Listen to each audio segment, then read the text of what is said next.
ನಮ್ಮ ಕಾನೂನುಗಳು ಅದಕ್ಕೆ ಅವಕಾಶವನ್ನು ಕೊಡ್ತವೆ. ಇದು ಆಗಬೇಕಂದ್ರೆ ಈ ಒಂದು ಚರ್ಚೆ ಇರಬೇಕು. ಸೊ ಹಾಗಾಗಿ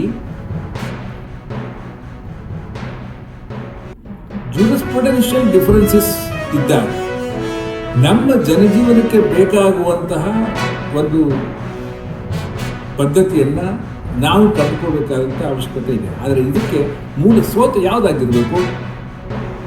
ಮೂಲ ಸ್ರೋತ ನಮ್ಮ ಜನಜೀವನವನ್ನು ಇದುವರೆಗೆ ಇಷ್ಟು 1000 ವರ್ಷಗಳ ಕಾಲ ಕಟ್ಟಿ ಬೆಳೆಸಿರುವಂತಹ ದಾರಿ ಆಗಿರಬೇಕೆ ಅಥವಾ ಬೇರೆ ಯಾವುದೋ ದೇಶದ ದಾರಿ ಆಗಿರಬೇಕು? ಇದು ಬರುತ್ತೆ. ಇದರ ಅರ್ಥ ಈಗಿರುವಂಥ ಎಲ್ಲ ಕಾನೂನುಗಳು ಅದನ್ನು ಫಾಲೋ ಮಾಡಲ್ಲ ಅಂತಲ್ಲ, ಮಾಡ್ತಾರೆ. I think nearly 70 to 80% they follow. But they don't say that we follow this, but indirectly they follow. ಉದಾಹರಣೆಗೆ contract which is opposed to law. Is it valid? Invalid contract. ಯಾವುದು ಇನ್ವ್ಯಾಲಿಡ್ ಅಂತ ಹೇಳ್ತೀನಿ, definition ಇದೆಯಲ್ಲ, ಯಾವುದು section ಬರ್ತದಿಲ್ಲ, ಹುಡುಕಿ ನೀವೇ ಹೇಳ್ತೀವಿ, ನಾ ಹೇಳೋದಿಲ್ಲ. ನಮ್ಗೆ ದಿನ ಬೆಳಿಗ್ಗೆ ಇದ್ರೆ ಅದೇ ಬರಬೇಕು.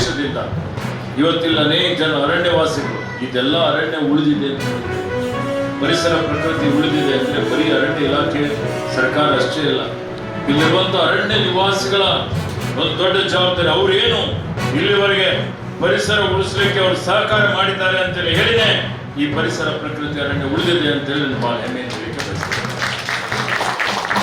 ಆತ್ಮ ಬಂಧುಗಳೇ, ನಾನು ಒಂದು ಡಿಸೆಂಬರ್ ಅಧಿವೇಶನ ನಡೀತಾ ಇತ್ತು.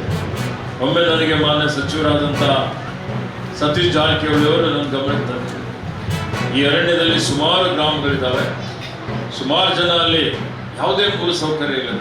ಅರಣ್ಯದಲ್ಲಿದ್ದ ಮೇಲೆ ಇವತ್ತು ಯಾವ ರೀತಿಯಲ್ಲಿ ನಾವು ನೋಡ್ತೀವಿ, ಅವ್ರಿಗೆ ವಿದ್ಯುತ್ ಇರ್ಬೋದು, ಕುಡಿಯುವ ನೀರು ಇರ್ಬೋದು, ರಸ್ತೆ, ಚರಂಡಿ, ಬೆಳಕು, ಎಲ್ಲ ಮೂಲ ಸೌಕರ್ಯ, ಅಂಗನವಾಡಿ ಇರ್ಬೋದು, ಶಾಲೆ ಇರ್ಬೋದು, ಆಸ್ಪತ್ರೆ ಇರ್ಬೋದು, ಎಲ್ಲವಂತೂ ಅವರೆಲ್ಲರ ಅವಶ್ಯಕತೆ ಪೂರೈಕೆ ಮಾಡುವುದು ಸರ್ಕಾರದ ಜವಾಬ್ದಾರಿ.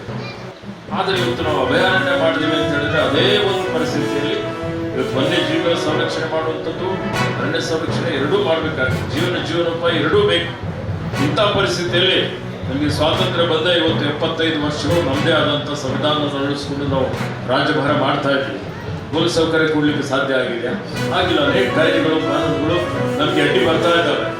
ಇಂಥ ಪರಿಸ್ಥಿತಿಯಲ್ಲಿ ಈ ಅರಣ್ಯವಾಸಿಗಳಿಗೆ ಮೂಲ ಅಂದರೆ ಅವರಿಗೆ ಮುಖ್ಯವಾಗಿ ತರಬೇಕು ಅನ್ನೋದು